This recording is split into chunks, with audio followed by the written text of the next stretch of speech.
Olha o bruxismo que ele está fazendo nesse momento. Esse bruxismo que ele fazia naquela época, a gente consegue inclusive observar que, por força dos desgastes desses dentes, os caninos não mais trabalhando de forma correta porque eles foram desgastados, se desgastando, passou a deixar com que outros dentes também começassem a tocar.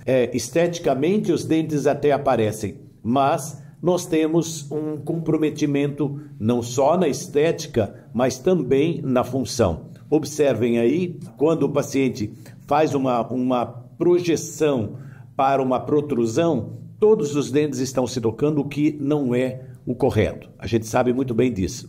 E se ainda a gente observar mais uma característica, a gente consegue ver algumas depressões em determinadas áreas nos incisivos centrais, justificando o quê? Uma sobrecarga em cima desses dentes.